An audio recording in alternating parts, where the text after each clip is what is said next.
Hello everyone, this is Dushyant Singh and welcome to the revolution YouTube channel. UPPCS के 30 वर्षों के papers की series यहाँ से हम कर रहे हैं, जो आपके यूपीपीसीएस प्री के साथ साथ आगामी आरओ एआरओ की परीक्षा के लिए भी बहुत ज़्यादा बेनिफिशियल होने वाले हैं।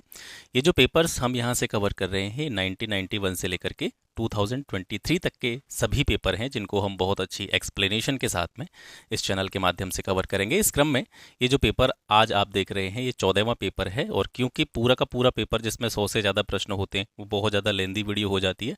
इस वजह से इसको हम दो पार्ट्स में डिवाइड करते हुए कर रहे हैं, यानी 50-50 क्वेश्चन एक एक वीडियो में हम यहाँ से कवर करते चलेंगे। तो ये 14वां पेपर है, 14वें पेपर का फर्स्ट पार्ट है और सेकंड पार्ट आज ही शाम तक आपको मिल जाएगा। तो चलिए स्टार्ट करते हैं। पहला क्वेश्चन है, निम्नलिखित कथनों में से कौन सा शंकराचार्य जो कि 8वीं शताब्दी के संत थे, इनके बारे में सही नहीं है। पहला है, इन्होंने भारत के विभिन्न क्षेत्रों में 4 धाम स्थापित किए, तो ये सही बात है, 4 धाम इन्होंने बनाए थे। इन्होंने बौद्ध तथा जैन धर्मों के विस्तार पर रोक लगाई, तो ये भी सही बात है, लेकिन इन्होंने प्रयागराज को तीर्थराज नाम नहीं दिया था। तो तीसरा वाला जो आपका कथन है ये यहाँ से गलत हो जाता है। इसके साथ साथ इन्होंने वेदांत का प्रचार प्रसार भी किया था। इसके बारे में कुछ अतिरिक्त जानकारी यहाँ से देखते हैं। आदि शंकराचार्य का जन्म कब हुआ था? ये 11 मई 788 ईस्वी को केरल में कालड़ी या काशल नामक ग्राम में हुआ था। इनके पिता का नाम शिवगुरु भट्ट था और माता का नाम था अयंबा। आदि शंकराचार्य ने देश के 4 कोनों में 4 प्रमुख मठों की स्थापना की। इनके नाम आप बिल्कुल याद रख लीजिएगा, पूछा जाता है।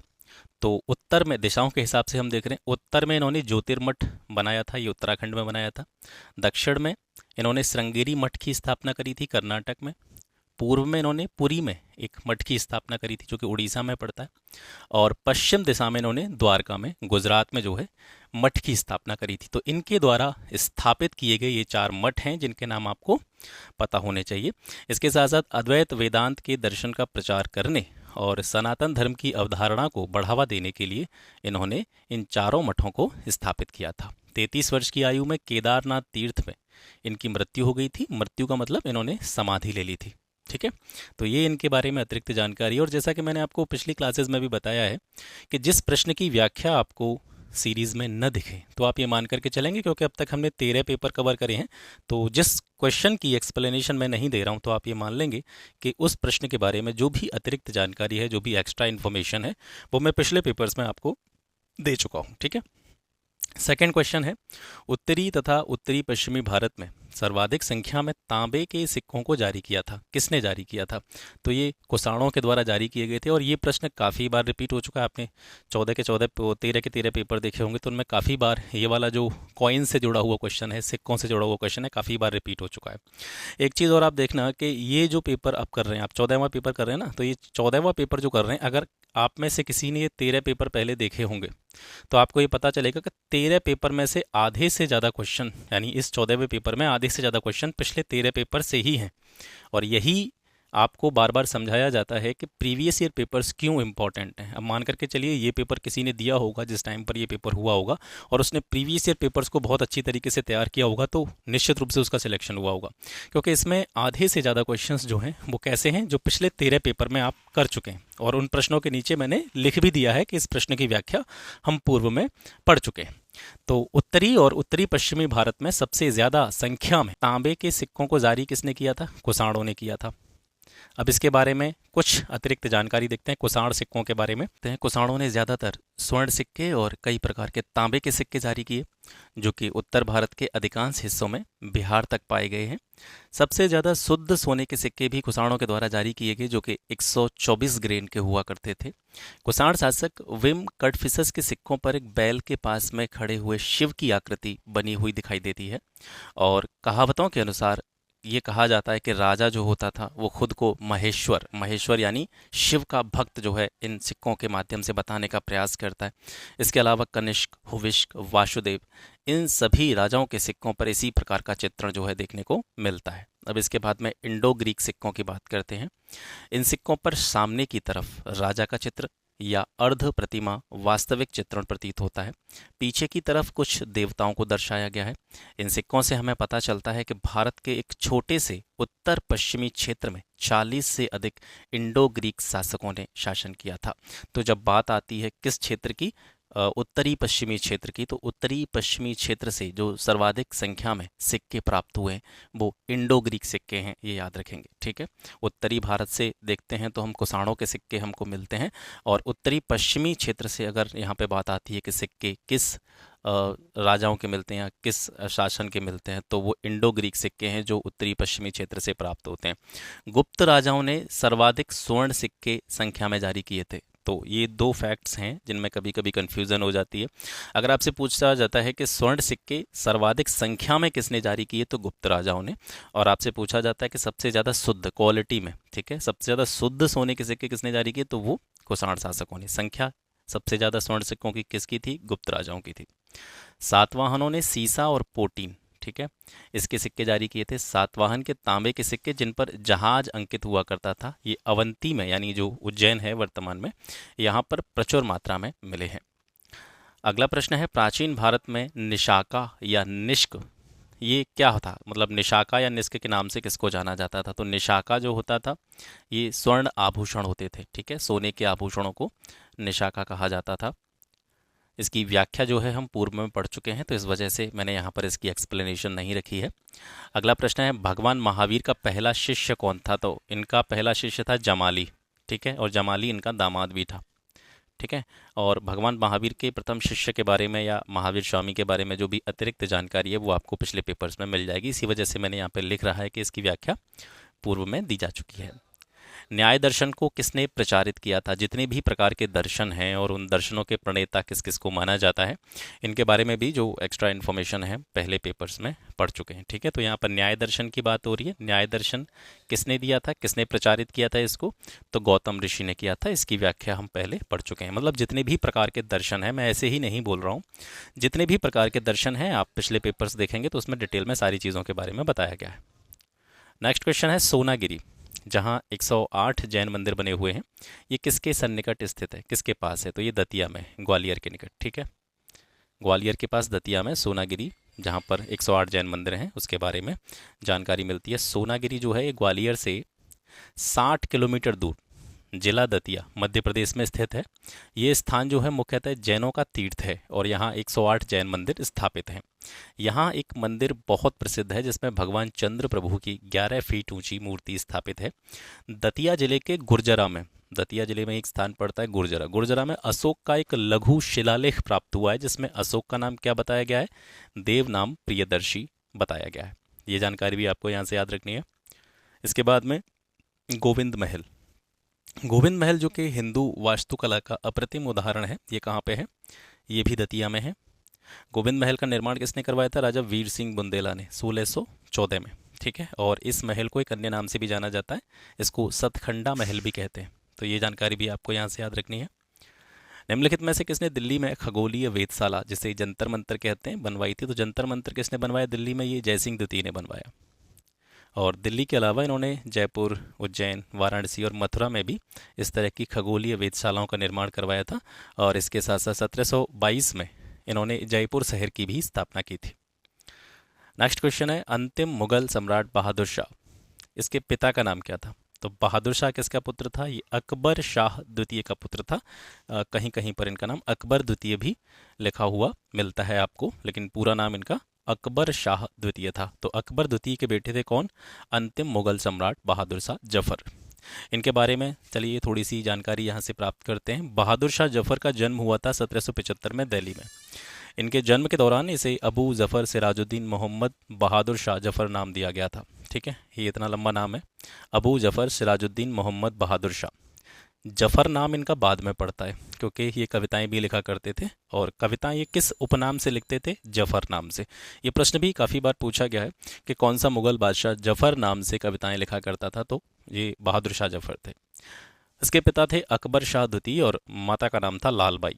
बहादुर शाह जफर के शासनकाल के दौरान उर्दू कविता जो है वो विकसित होती है और अपने चरम पर पहुंचती है, और स्वयं बहादुर शाह जो है जफर उपनाम से कविताएं लिखने का काम करते थे। ठीक है, बहादुर शाह जफर की 4 पत्नियां थीं जिनके नाम आप यहाँ से देख सकते हैं, बेगम अशरफ महल, बेगम अख्तर महल, बेगम जीनत महल और बेगम ताज महल। 1862 में 87 वर्ष की आयु में बहादुर शाह जफर का निधन हो जाता है। अब इनके क्योंकि पिता का नाम आया है तो इनके बारे में भी थोड़ी सी जानकारी यहाँ से देखते हैं। अकबर द्वितीय, इनका जो शासनकाल माना जाता है 22 अप्रैल 1760 से लेकर के सितंबर 1837 तक। ठीक है, ये शाह आलम द्वितीय के पुत्र थे। इनके पिता का नाम क्या था? शाह आलम द्वितीय। अकबर द्वितीय ने प्रसिद्ध सामाजिक और सांस्कृतिक सुधारक राजा राममोहन राय को राजा की उपाधि दी थी। जैसे राममोहन राय के नाम के आगे आप लोग राजा लिखा दिखता है ना, तो ये राजा की उपाधि इनको किसके द्वारा दी गई थी? अकबर द्वितीय के द्वारा दी गई थी। ये प्रश्न भी पूछा जा चुका है। इसके साथ साथ अकबर द्वितीय ने हिंदू मुस्लिम एकता उत्सव, जिसका नाम था फूल वालन की सिर, ये जो उत्सव था ये हिंदू मुस्लिम एकता का प्रतीक था और इसको शुरू करने का श्रेय भी अकबर द्वितीय को ही जाता है। अगला प्रश्न है, ब्रह्म समाज किस सिद्धांत पर आधारित है? तो ब्रह्म समाज एक ईश्वरवाद सिद्धांत पर आधारित है। एक ईश्वरवाद का मतलब है एक ही ईश्वर को मानना। ब्रह्म समाज को फॉलो करने वाले जितने लोग होते हैं वो एक ही ईश्वर की उपासना पर बल देते हैं। ब्रह्म समाज की स्थापना 1828 में कलकत्ता में राजा राममोहन राय ने जो है ब्रह्म सभा के रूप में की थी। यानी ब्रह्म समाज जिसका नाम आपने प्रश्न में देखा, इसका प्रारंभिक नाम जो था वो ब्रह्म समाज नहीं था, ब्रह्म सभा था। ठीक है, और ये जो था हिंदू धर्म का ही एक अंग था और हिंदू धर्म का एकेश्वरवादी संप्रदाय था। राजा राममोहन राय को भारतीय नवजागरण का अग्रदूत या भारतीय नवजागरण का जनक भी कहा जाता है। इनका जन्म 22 मई 1772 को बंगाल के राधानगर में एक रूढ़िवादी ब्राह्मण परिवार में हुआ था। और जैसा कि अभी पिछले प्रश्न में आपने देखा था कि इनको राजा की उपाधि किसने दी थी? अकबर द्वितीय ने दी थी। और ये उपाधि उनको किस जगह पर दी गई थी? तो यहाँ पर आप देख पाएंगे, राजा राममोहन राय दिल्ली के मुगल सम्राट अकबर द्वितीय की पेंशन से संबंधित शिकायतों के लिए इंग्लैंड गए थे और तभी अकबर द्वितीय के द्वारा इन्हें राजा की उपाधि प्रदान की गई थी। अपने संबोधन में रविंद्रनाथ टैगोर ने राजा राममोहन राय को भारत में आधुनिक युग के उद्घाटनकर्ता के रूप में भारतीय इतिहास का एक चमकदार सितारा भी कहा था। इन्होंने वर्ष 1815 में आत्मीय सभा की स्थापना की और वर्ष 1821 में कलकत्ता में यूनिटेरियन एसोसिएशन की स्थापना की। राजा राममोहन राय के साहित्यिक कार्यों पर एक नज़र डालें तो 1804 में इन्होंने तोहफ़त उल मुवाहिदीन ये जो है इसकी रचना करी थी। 1815 में वेदांत गाथा, हिंदू धर्म की रक्षा 1820 में, the Precepts of Jesus the Guide to Peace and Happiness, इसकी रचना इन्होंने 1820 में की थी। बंगाली व्याकरण नामक ग्रंथ की रचना 1826 में, द यूनिवर्सल रिलीजन 1829 में और भारतीय दर्शन का इतिहास 1829 में, गौड़ीय व्याकरण ग्रंथ की रचना 1833 में इनके द्वारा की गई थी। इनका जो 1804 वाला पहला ग्रंथ है जिसका नाम आप यहाँ पे देख रहे हैं तोहफ़तुल मुवाहिदीन, इसका जो हिंदी वर्जन था वो था एकेश्वरवादियों को उपहार। ठीक है, एकेश्वरवादियों को उपहार, इनका पहला ग्रंथ था जो इनके द्वारा लिखा गया था। 1857 में किसने इलाहाबाद को आपातकालीन मुख्यालय बनाया था? तो ये लॉर्ड कैनिंग के द्वारा बनाया गया था।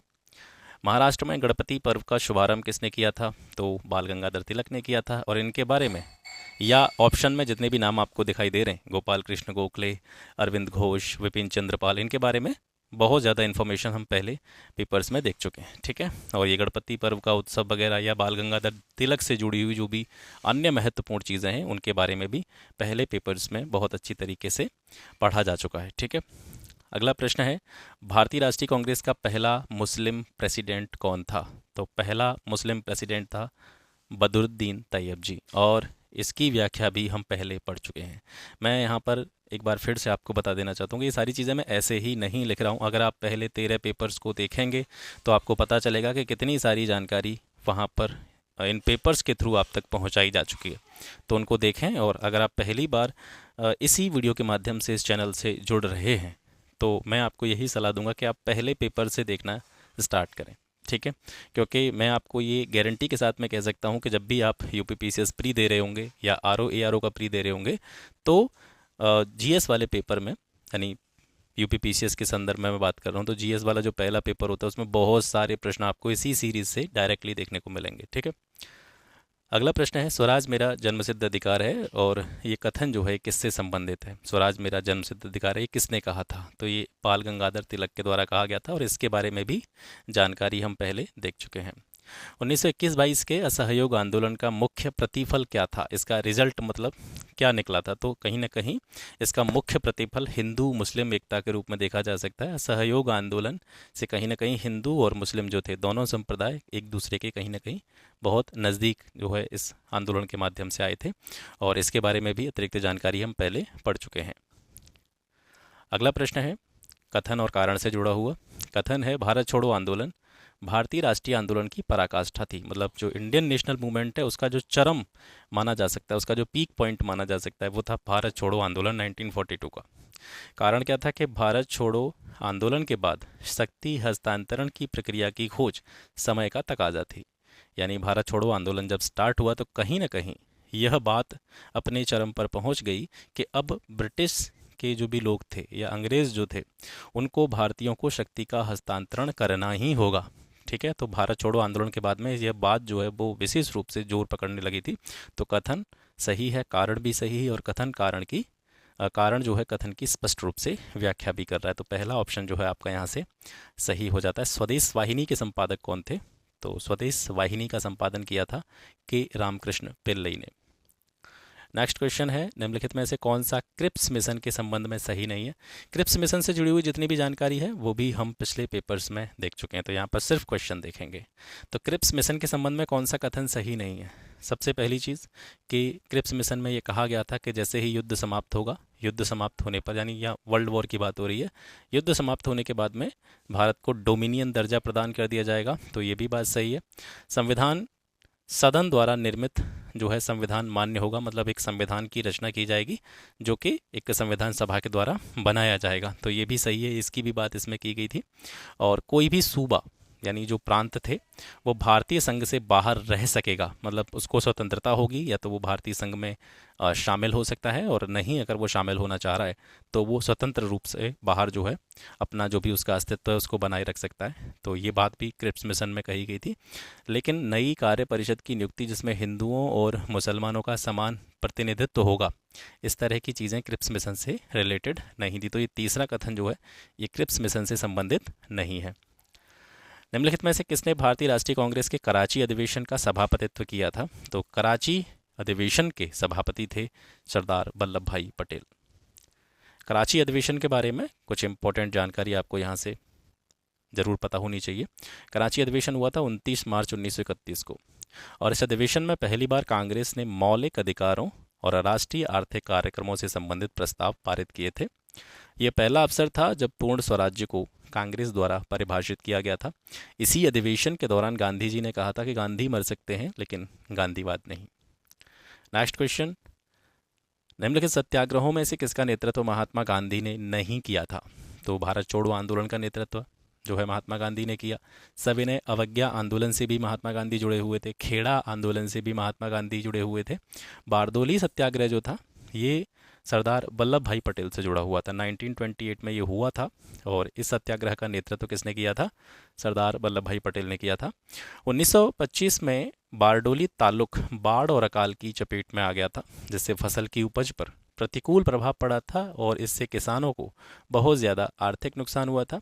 बाढ़ के कारण किसानों की जो दुर्दशा हो रही थी उसको नज़रअंदाज करते हुए बॉम्बे प्रेसिडेंसी ने बारडोली सत्याग्रह के परिणाम स्वरूप करों की जो दर थी उनमें 22% की वृद्धि की। यानी एक तरफ तो फसल हुई नहीं थी, किसानों को पहले से ही आर्थिक नुकसान हो रहा था, और इसके बावजूद भी बॉम्बे प्रेसिडेंसी के द्वारा उन पर लगाए जाने वाले जो कर थे उनकी दरों को बढ़ा दिया था। तो इसके विरोध में जो है ये सत्याग्रह हुआ था।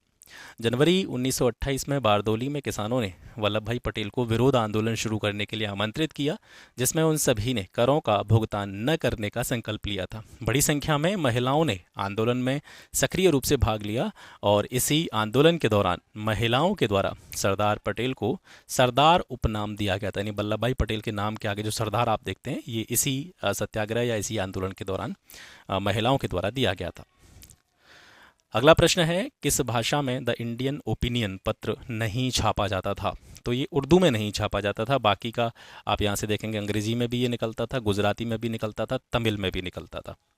इंडियन ओपिनियन दक्षिण अफ्रीका से प्रकाशित एक समाचार पत्र था, और इसकी स्थापना किसने करी थी? गांधी जी ने 1903 में। यह पत्र गुजराती, हिंदी, तमिल और अंग्रेजी में प्रकाशित हुआ, उर्दू में प्रकाशित नहीं होता था। इसके अलावा गांधी जी ने 4 अन्य जो है पत्रों का प्रकाशन किया था, जैसे इंडियन ओपिनियन, यंग इंडिया, नवजीवन और हरिजन। ठीक है, ये सभी गांधी जी के पत्र हैं। सॉरी। किसने भारतीय राष्ट्रीय कांग्रेस के विरुद्ध अनुनय विनय और विरोध की राजनीति का दोष लगाया था? तो ये बाल गंगाधर तिलक थे। इसके बारे में भी व्याख्या हम पहले पढ़ चुके हैं। जहाँ से एक चीज़ और आपको रिकॉल करा देना चाहता हूँ। जैसे जो पुराने व्यूअर हैं उनको तो पता ही है, अगर आप नए हैं और पहली बार इस चैनल पर हैं तो इंडियन नेशनल मूवमेंट वाला जो पार्ट है, यानी मॉडर्न हिस्ट्री में से भारतीय राष्ट्रीय आंदोलन वाला जो पोर्शन है, कांग्रेस की स्थापना से लेकर के भारत की आज़ादी तक, ये पूरा का पूरा पोर्शन मैंने 5 से 6 वीडियोज़ में इस चैनल पर कंप्लीट किया हुआ है। और निश्चित रूप से आपको पता है कि मॉडर्न हिस्ट्री में सबसे ज़्यादा प्रश्न जो देखने को मिलते हैं वो इंडियन नेशनल मूवमेंट से देखने को मिलते हैं। और सिलेबस जब आप देखेंगे आयोग का, तो उसमें जैसे भारत का इतिहास एक अलग टॉपिक बना दिया गया है और इसी में अलग से बताया गया है भारतीय राष्ट्रीय आंदोलन को। तो यहाँ से आप ये समझ सकते हैं कि भारतीय राष्ट्रीय आंदोलन को सिलेबस में एक सेपरेट टॉपिक के रूप में दिखाया गया है। तो यहाँ से प्रश्नों की संख्या सामान्य सी बात है कि ज़्यादा होगी। तो अगर आपने इंडियन नेशनल मूवमेंट वाला पूरा पोर्शन नहीं देखा तो वहाँ से आप देख सकते हैं, उससे आपके सारे के सारे जो डाउट्स हैं वो क्लियर हो जाएंगे। वो बहुत डिटेल में मैंने वहाँ पर चीज़ें सारी बताई हुई हैं। ठीक है। किस भारतीय राष्ट्रीय आंदोलन का शीर्ष गीत वंदे मातरम बना था? तो वंदे मातरम जो था स्वदेशी आंदोलन के दौरान जो है ये आंदोलन का शीर्ष गीत बना था। भारत का राष्ट्रीय गीत वंदे मातरम ये बंकिम चंद्र चटर्जी के द्वारा लिखा गया है और ये आनंद मठ से लिया गया है। आनंद मठ में सन्यासी विद्रोह को भी दिखाया गया है। ये 1882 में बंगाली भाषा में लिखा गया था। इसे पहली बार 1896 में कलकत्ता में कांग्रेस के अधिवेशन में रहीमतुल्ला एम सयानी की अध्यक्षता में गाया गया था। और जो मूल वंदे मातरम गीत है इसमें कितने पद हैं? 6 पद हैं। डॉक्टर भीमराव अंबेडकर के संबंध में निम्नलिखित कथनों में से कौन सा सही है? तो वो आपको चुनना है। पहला है कि उन्होंने सिद्धार्थ कॉलेज की स्थापना की, सही बात है। 1920 में उन्होंने अपनी पत्रिका मूक नायक स्टार्ट करी थी, ये भी सही बात है। 1922 में उन्होंने डिप्रेस क्लास इंस्टीट्यूट की स्थापना करी थी, ये भी सही बात है। ये भारत के पहले सुरक्षा मंत्री थे, ये गलत है। ठीक है, ये विधि मंत्री थे, सुरक्षा मंत्री नहीं थे। तो पहला, दूसरा, तीसरा, ये तीनों कथन यहाँ से आपके सही हो जाते हैं।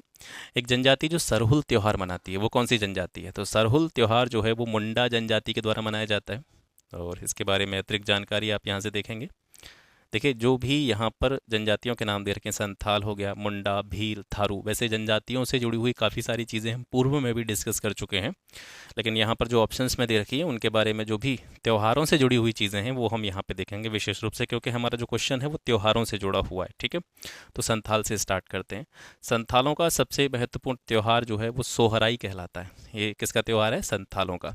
ये झारखंड और पश्चिम बंगाल में जनवरी की शुरुआत में चावल की फसल के बाद में मनाया जाने वाला फसलों का त्यौहार है। सोहराई त्यौहार संथालों का त्यौहार है और ये जनवरी की शुरुआत में मनाया जाता है, चावल की फसल के बाद मनाए जाने वाला त्यौहार है।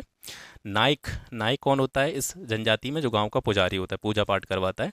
तो नाइक जो होता है उसके द्वारा एक रस्म करी जाती है, मतलब जो भी प्रथा है उनकी, उसके आधार पर रस्म निभाई जाती है। उसके बाद में मेन फोक खिचड़ी खाते हैं, मतलब जो खिचड़ी ये बनाते हैं उसको बोलते हैं मेन फोक। ठीक है, तो ये मेन फोक खिचड़ी खाते हैं और साथ में चावल की जो बियर होती है वो ये लोग पीने का काम करते हैं।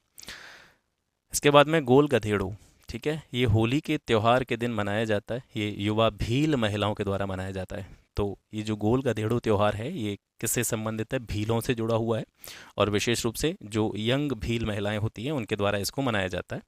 यह भगोरिया उत्सव का ही एक हिस्सा है। भगोरिया उत्सव भी भीलों से जुड़ा हुआ है और जो गोल गधेड़ो होली के त्यौहार के दिन मनाया जाता है ये भी उसी का एक पार्ट है, भगोरिया उत्सव का ही पार्ट है।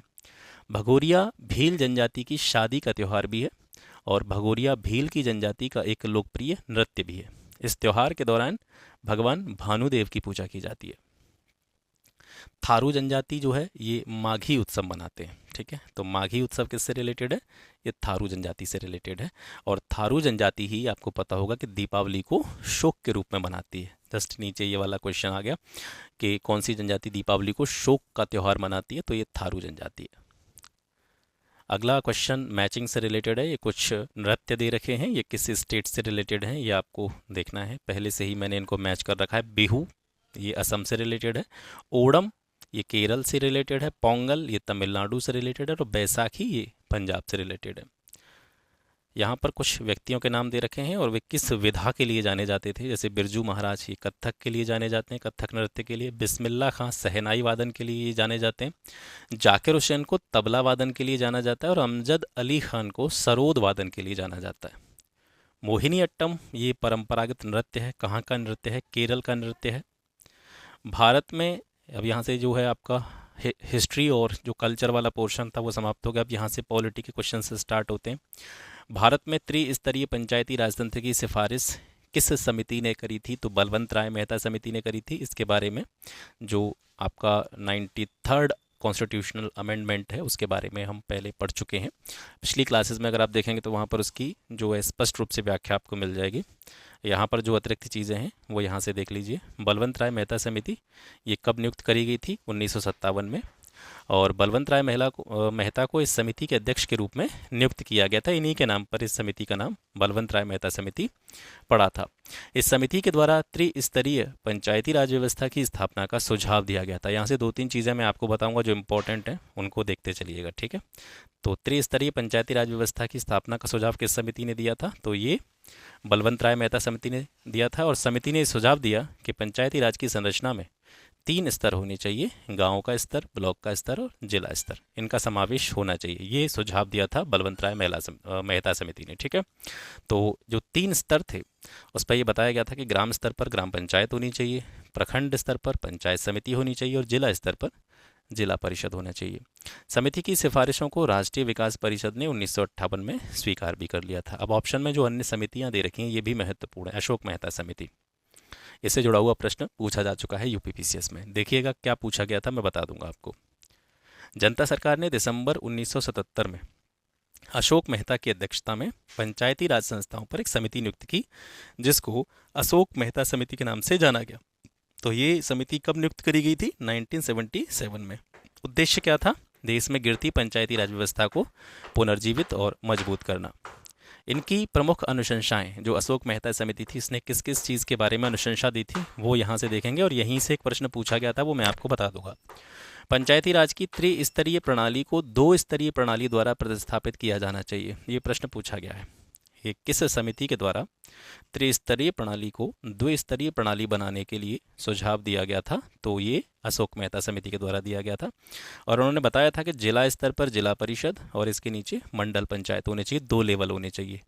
मंडल पंचायत में 15,000 से लेकर के 20,000 की कुल आबादी वाले गांवों का समूह सम्मिलित था। राज्य स्तर के नीचे लोकप्रिय पर्यवेक्षण के तहत विकेंद्रीकरण के लिए जिला पहला बिंदु होना चाहिए। ये प्रश्न भी पूछा गया है कि अशोक मेहता समिति की सिफारिश के आधार पर पंचायती राज व्यवस्था में पहला बिंदु क्या होना चाहिए? जिला। जिला परिषद को कार्यकारी निकाय होना चाहिए और इसे जिला स्तर पर योजना के लिए जिम्मेदार बनाया जाना चाहिए। ये सिफारिशें थीं किसकी? अशोक मेहता समिति की। इसके बाद में आती है GV राव समिति। इसने जिले को योजना की मूल इकाई बनाने की सिफारिश की। 1985 में GV राव समिति का गठन किया गया और GV राव समिति ने नियमित चुनाव कराने की भी सिफारिश की थी। इसके बाद में LM सिंघवी समिति आती है।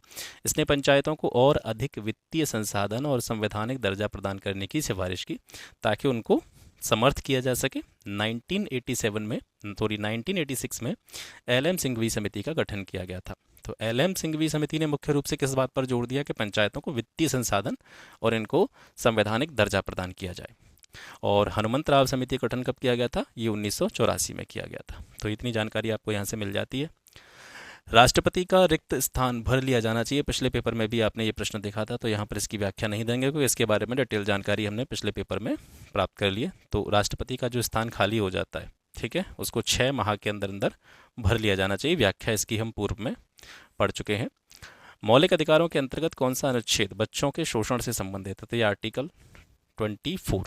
और ये जो है ये भी सेम क्वेश्चन है जो पिछले पेपर में पूछा गया था, तो इसकी भी व्याख्या हम पहले देख चुके हैं। पहले स्पीकर जिनके खिलाफ लोकसभा में अविश्वास प्रस्ताव लाया गया था तो इनका नाम था GV मावलंकर। इनके खिलाफ जो है लोकसभा में अविश्वास प्रस्ताव लाया गया था।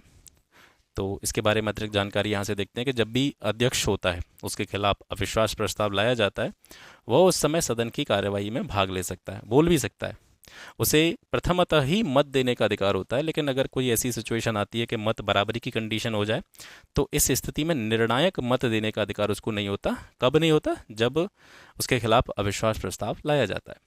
भारतीय संविधान के अनुच्छेद 93 में अध्यक्ष के संबंध में प्रावधान किया गया है, लोकसभा अध्यक्ष के बारे में। और अनुच्छेद 96 के तहत यह प्रावधान है कि जब अध्यक्ष या फिर उपाध्यक्ष इनको हटाने का प्रस्ताव सदन में हो, उस समय अध्यक्ष उपाध्यक्ष जो है दोनों के दोनों ये पीठासीन अधिकारी की कैटेगरी में नहीं आएंगे। ठीक है। राष्ट्रपति पद्धति में समस्त कार्यपालिका की शक्तियां कहाँ निहित होती हैं? तो ये राष्ट्रपति में ही निहित होती हैं, राष्ट्रपति पद्धति में। ठीक है। उच्चतम न्यायालय ने प्रवासी पंचायत निर्धारण अधिनियम 1983 को संविधान के किस अनुच्छेद के अंतर्गत केंद्र के पावन कर्तव्य के उल्लंघन के आधार पर असंवैधानिक घोषित कर दिया था? तो ये अनुच्छेद 355 के अनुसार। इसके बारे में अतिरिक्त जानकारी यहाँ से देखेंगे। आर्टिकल 355 ये बताता है कि संघ का यानी केंद्र का ये कर्तव्य होगा कि वह प्रत्येक राज्य की बाहरी आक्रमण की स्थिति में या आंतरिक अशांति की जो कंडीशन हो उसमें वो उसकी सुरक्षा करेगा और प्रत्येक राज्य सरकार को संविधान के अनुरूप चलाया जाना सुनिश्चित करेगा। ये 355 में दिया गया है। अनुच्छेद 256 के तहत केंद्र सरकार राज्य सरकारों को निर्देश दे सकती है। ये कुछ ऐसे आर्टिकल हैं जो उसमें दे रखे हैं ऑप्शन में। ठीक है। 256 आपको पता होना चाहिए। 256 क्या कहता है? केंद्र सरकार राज्य सरकारों को डायरेक्शन दे सकती है, निर्देश दे सकती है, आर्टिकल 256 के तहत। 257 में कुछ मामलों में राज्यों पर केंद्र के नियंत्रण के बारे में उपबंध दिए गए हैं। अगला प्रश्न है, निम्नलिखित कथनों में से कौन सा सही है? भारतीय संविधान अध्यक्षात्मक है, तो ये गलत है, अध्यक्षात्मक नहीं है। भारत नाम मात्र का राजतंत्र है, ये भी गलत है, कैसा भी राजतंत्र नहीं है। ठीक है। भारत एक कुलीन तंत्र है, कुलीन लोगों का एक सिस्टम है, ये भी गलत है। भारत एक संसदात्मक प्रजातंत्र है, ये सही है। ठीक है। अब कुछ अतिरिक्त जानकारी यहाँ से देखते हैं। भारत एक क्या है? संसदात्मक प्रजातंत्र है और इसमें क्या होता है? कार्यपालिका विधायिका के प्रति उत्तरदायी होती है और विश्वास अगर समाप्त हो जाता है तो उसका भी अंत हो जाता है। इसमें सरकार प्रमुख और राष्ट्राध्यक्ष दोनों अलग अलग होते हैं। ठीक है। जब अध्यक्षीय प्रणाली में ऐसा नहीं होता। अध्यक्षीय प्रणाली में राष्ट्राध्यक्ष और सरकार प्रमुख एक ही होता है, जिसमें राष्ट्रपति को कह सकते हैं मेन प्रायोरिटी दी जाती है। उसमें राष्ट्रपति जो है सबसे कह सकते हैं पावरफुल होता है और कार्यपालिका की शक्तियां हों या फिर जो है अध्यक्षीय पद के अंतर्गत जितनी भी उसके अंतर्गत शक्तियाँ आएंगी वो सारी की सारी राष्ट्रपति में होती हैं। वो अध्यक्षीय प्रणाली में होता है और भारत में अध्यक्षीय प्रणाली है नहीं। यहाँ पर सरकार का प्रमुख अलग होता है, प्रधानमंत्री, और राष्ट्राध्यक्ष के रूप में राष्ट्रपति काम करता है। ठीक है। आगे देखते हैं, निम्नलिखित में से कौन लोकसभा तथा राज्यसभा के संयुक्त अधिवेशन में सभापतित्व करता है? तो वो स्पीकर होता है, लोकसभा अध्यक्ष। स्पीकर मतलब लोकसभा अध्यक्ष। अनुच्छेद 108 के अनुसार लोकसभा और राज्यसभा की जो संयुक्त बैठक होती है वो बुलाई जा सकती है। इसका प्रावधान आर्टिकल 108 में है। अध्यक्षता कौन करता है? लोकसभा अध्यक्ष। ठीक है। यहाँ पर दो चीज़ों में कन्फ्यूजन होती है। संयुक्त बैठक की अध्यक्षता लोकसभा अध्यक्ष या स्पीकर के द्वारा की जाती है और संयुक्त बैठक को बुलाता कौन है, यानी उसको बुलाने का काम, आहूत करने का काम किसका है? तो वो राष्ट्रपति का है। अब यहाँ संयुक्त बैठक किस सिचुएशन में बुलाई जा सकती है उसके बारे में बात करते हैं। एक संयुक्त बैठक को 3 कंडीशंस में बुलाया जाता है। जैसे कि एक सदन ने कोई विधेयक या कोई बिल पारित कर दिया है और दूसरे सदन को प्रेषित कर दिया गया है और वो दूसरा सदन जो है विधेयक को क्या कर देता है? अस्वीकार कर देता है। तो इस कंडीशन में क्या होता है? संयुक्त बैठक बुलाई जाती है। या फिर विधेयक में कोई संशोधन किया जाना है और उस संशोधन को लेकर के दोनों सदनों के बीच में कोई मतभेद पैदा हो गया है, उस कंडीशन में जो है आपकी संयुक्त बैठक बुलाई जाती है। यदि अन्य सदन विधेयक को 6 महीने से अधिक समय तक पारित किए बिना वापस ले लेता है, इस कंडीशन में भी राष्ट्रपति संयुक्त बैठक को बुलाता है। यहाँ पर ध्यान देने की बात यह है कि जो संयुक्त बैठक होती है वो केवल साधारण विधेयक के संबंध में बुलाई जाती है। धन विधेयक हो या संविधान संशोधन विधेयक हो, इसके लिए संयुक्त बैठक का प्रावधान नहीं किया गया है। ठीक है। केशवानंद भारती का केस किस लिए महत्वपूर्ण है? ये इसलिए महत्वपूर्ण है क्योंकि इसने उच्चतम न्यायालय ने संविधान की मूल विशेषताओं को प्रतिपादित किया था, मतलब डिफाइन करने का काम किया था कि संविधान की मूल विशेषताएं क्या हैं। यहाँ पर देखेंगे इसके बारे में अतिरिक्त जानकारी। केशवानंद भारती केस ये 1973 का केस है और इस केस में सुप्रीम कोर्ट ने यह व्यवस्था दी कि प्रस्तावना जो है संविधान का एक अभिन्न अंग है और संविधान का जो भाग होता है उसमें क्या किया जा सकता है, संशोधन किया जा सकता है। तो केशवानंद भारती के इसमें यही बताया गया था कि प्रस्तावना जो है संविधान का एक हिस्सा है और आर्टिकल 368 के तहत इसमें भी संशोधन किया जा सकता है। आधारभूत ढांचे से संबंधित मामलों में अपवाद का मतलब यहाँ पर ये है कि आप कोई इस प्रकार का अमेंडमेंट नहीं कर सकते, इस प्रकार का संशोधन नहीं कर सकते जो कहीं ना कहीं आधारभूत ढांचे को क्षति पहुंचाता हो। मतलब संविधान का जो आधारभूत ढांचा है, उसका जो बेसिक स्ट्रक्चर है, उसको कहीं ना कहीं कोई क्षति नहीं होनी चाहिए, ऐसा संशोधन नहीं किया जा सकता है, ये इसका अपवाद है। तो केशवानंद भारती के इसका महत्व इसलिए है कि सुप्रीम कोर्ट ने संविधान की मूल विशेषताओं को इसमें प्रतिपादित किया था। किसी तारे का रंग क्या दर्शाता है, तो तारे का रंग जो है वो उसके ताप को दर्शाता है। फोटोमीटर की सहायता से तारों के पृष्ठ का ताप ज्ञात किया जा सकता है, ये जानकारी आपको यहाँ से याद रखनी है। किंतु प्रकाश का जो वर्णक्रमीय विश्लेषण होता है, ताप ज्ञात करने की सबसे अच्छी विधि होती है। तारे जो अपनी ऊर्जा प्राप्त करते हैं वो किस प्रक्रिया के तहत प्राप्त करते हैं, नाभिकीय संलयन प्रक्रिया के तहत जो है तारे, जिनमें सूर्य भी आता है, वो जो है अपनी एनर्जी प्राप्त करते हैं। कर्क रेखा कहाँ से नहीं गुजरती है, ये भी रिपीटेड क्वेश्चन है, जस्ट पिछले पेपर में भी आपने देखा था। ईरान से जो है कर्क रेखा नहीं गुजरती है। और कर्क रेखा कहाँ कहाँ से गुजरती है, किस किस महाद्वीप से गुजरती है, किस किस देश से गुजरती है, किस किस जल निकाय से होकर के गुजरती है, ये सारी की सारी चीज़ें हम पिछले पेपर में डिस्कस कर चुके हैं। ठीक है, तो व्याख्या इसकी हमने पहले ही दे दी है, इसके बारे में ज़्यादा यहाँ पर डिस्कस नहीं करेंगे। निम्न में से कौन सी दक्षिणी अटलांटिक महासागर की शीतल धारा है, तो बेंगुएला की धारा जो है ये दक्षिणी अटलांटिक महासागर की ठंडी धारा के रूप में देखी जाती है। महासागरों में एक निश्चित दिशा में प्रवाहित जल की गति को धारा कहा जाता है। अंगुलहास धारा हिंद महासागर की गर्म धारा है तथा ब्राज़ील धारा अटलांटिक महासागर की गर्म धारा है। कनारी धारा और बेंगुएला धारा दोनों ही अटलांटिक महासागर की ठंडी धारा हैं, लेकिन कनारी धारा जो है ये भूमध्य रेखा से ऊपर यानी उत्तर की तरफ यानी उत्तरी अटलांटिक महासागर की ठंडी धारा मानी जाती है, और बेंगुएला की धारा जो है ये भूमध्य रेखा के नीचे वाले क्षेत्र में यानी दक्षिणी अटलांटिक महासागर की ठंडी धारा मानी जाती है। मोना लोआ एक सक्रिय ज्वालामुखी है, ये किस द्वीप से संबंधित है, ये हवाई द्वीप से संबंधित है।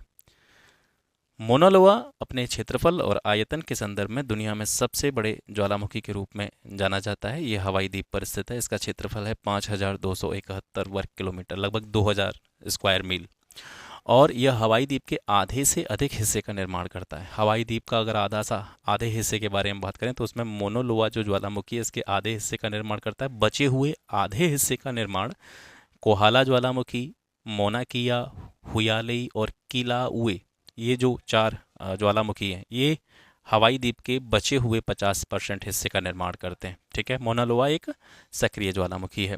इटली में कौन कौन से ज्वालामुखी हैं, माउंट एटना और माउंट स्ट्राम्बोली ये इटली के हैं, और माउंट फ्यूजी ये जापान का सबसे ऊंचा और सबसे प्रसिद्ध ज्वालामुखी है। मृतक घाटी किसके लिए जानी जाती है, तो मृतक घाटी इसकी उष्णता के लिए जानी जाती है, इसकी जो हाई टेम्परेचर है उसके लिए जानी जाती है। मृतक घाटी उत्तरी अमेरिका महाद्वीप के पूर्वी कैलिफोर्निया में स्थित एक रेगिस्तान है। यह उत्तरी अमेरिका के सबसे शुष्क, निचले और गर्म स्थानों में से एक माना जाता है। यहाँ का तापमान बहुत अधिक होने के कारण ही इसे डेथ वैली कहा जाता है, मृतक घाटी कहा जाता है। जब अर्धचंद्र होता है तो सूर्य, पृथ्वी और चंद्रमा के बीच का कोण कितना होता है, तो ये 90 डिग्री होता है।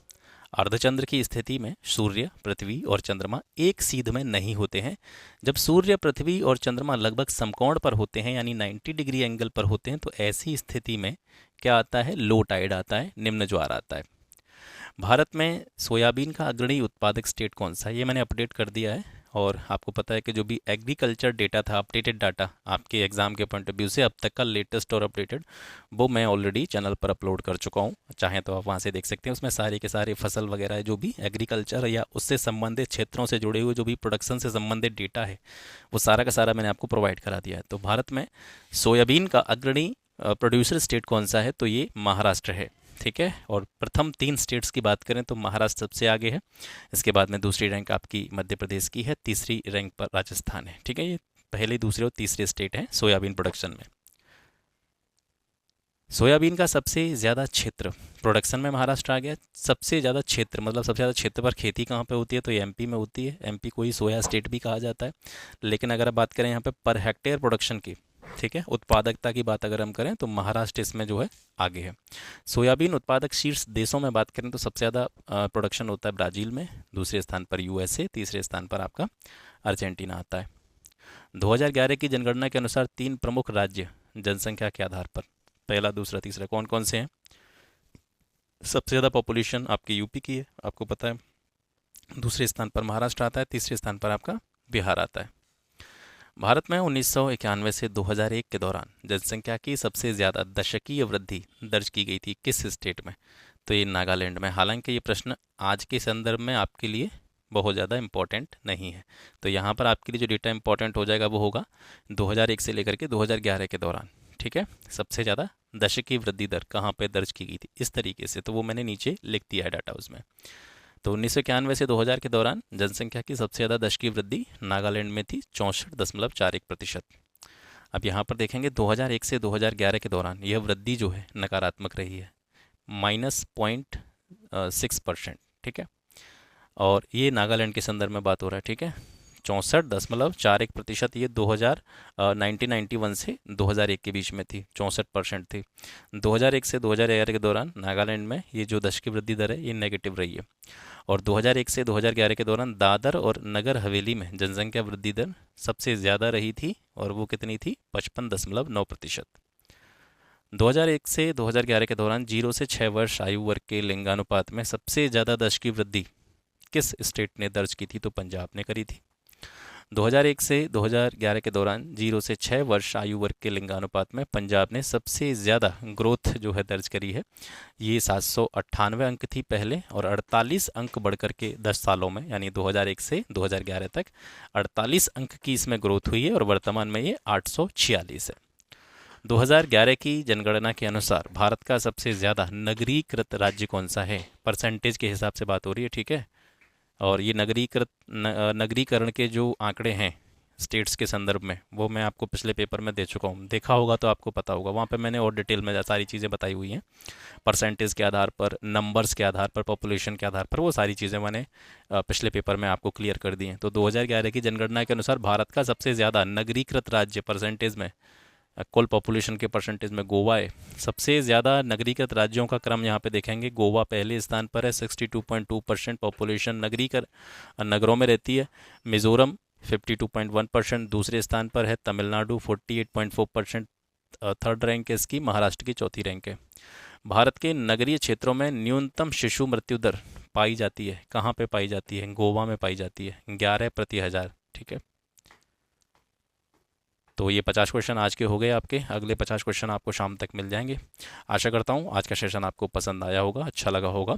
और क्लास पसंद आता है केवल और केवल तभी जब क्लास पसंद आता है, तो इसको अपने मित्रों के साथ में शेयर ज़रूर कीजिएगा। और मैंने आपसे प्रॉमिस किया है, पिछले 1-2 दिन थोड़ा सा डिस्टर्बेंस रहा है, लेकिन मैंने आपसे प्रॉमिस किया कि पेपर से 1 महीने पहले ये सारे के सारे पेपर जो 30 सालों के पेपर हैं, इसी तरह की एक्सप्लेनेशन के साथ में मैं आपको कंप्लीट कराऊंगा।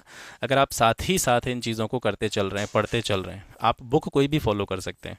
देखिए, प्रीवियस ईयर की बहुत सारी बुक्स आती हैं मार्केट में, अलग अलग पब्लिकेशंस की आती हैं, तो बुक आप कोई भी फॉलो कर लीजिए, उसको अपने घर पर पढ़ते रहिए। ठीक है, जहाँ पर भी आप तैयारी करते हैं तो उसको एक बार देखते चलिए। मैं ये कभी नहीं कहूँगा कि इसी को पढ़िए, लेकिन जो एक्सप्लेनेशन पेपर के बिल्कुल अकॉर्डिंग, एग्ज़ाम ओरिएंटेड और अपडेटेड इन्फॉर्मेशन है, वो मैं यहाँ से आपको दे रहा हूँ।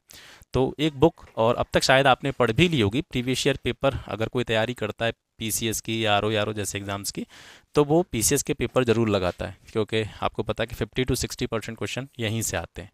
कैसे भी करके आएँ, डायरेक्टली आएँ, इनडायरेक्टली आएँ, प्रत्यक्ष आएँ, वो सारे क्वेश्चंस जो है 50 से 60% वाले, वो यहाँ से आपको देखने को मिलते हैं। तो अगर आप सीरियस कैंडिडेट होंगे तो आपने अब तक प्रीवियस ईयर पेपर लगा भी लिए होंगे, और इनको भी साथ में आप लगाते हैं, तो निश्चित रूप से आपको बहुत ज़्यादा इसका बेनिफिट देखने को मिलेगा। तो आज के लिए बस इतना ही, मिलते हैं आपसे फिर एक नेक्स्ट वीडियो में एक नए टॉपिक के साथ। तब तक के लिए नमस्कार, जय हिंद।